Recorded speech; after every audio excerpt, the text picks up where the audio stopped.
আসানসোলের সিবিআই আদালতে মঙ্গলবার সুপ্রিম কোর্টের আদেশ মেনে সারেন্ডার করেন কয়লা পাচার চক্রের অন্যতম অভিযুক্ত অনুপ মাঝি ওরফে লালা।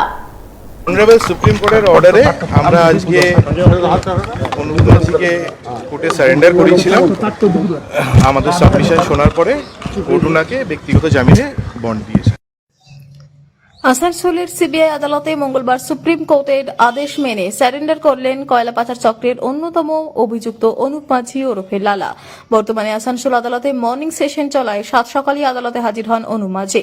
এদিন একই সাথে তার আইনজীবী অভিষেক মুখার্জি অনুপ মাঝির জামিনের আবেদন করেন। উভয় পক্ষের সওয়াল জবাব শেষে বিচারক শর্ত সাপেক্ষে লালার জামিন মঞ্জুর করেন, যেখানে বলা হয় অনুপ মাঝি তার গ্রামের বাড়ির ঠিকানা থেকে অন্যত্র বের হতে পারবেন না।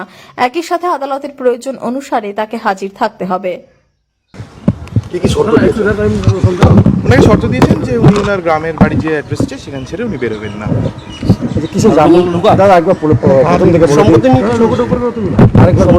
না, সম্পত্তি নিয়ে কিছু বলা হয় বিষয়টা আরেকবার বলে দিন, একটু ব্রিফ করে দিন।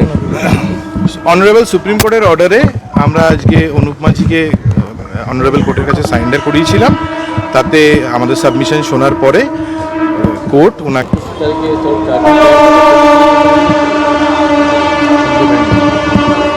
ট্রায়াল শুরু হবে 21 তারিখে চার্জ জজ সাহেবের একটা অর্ডার আছে যে 21 তারিখে চার্জ ফ্রেমিং এর জন্য একটা অর্ডার দেওয়া আছে। যেদিনকে আদালতে প্রয়োজন থাকবে অনুপ মাঝির সঙ্গে আদালতের, সেদিনকে আসবেন উনি। ওনাকে তো সেই শর্ত সাপেক্ষেই ওনাকে জামিন মঞ্জুর করা হয়েছে। জামিন আবেদন করা হয়েছে। আমার নামটা বলে দিন। Bureau report, PB news.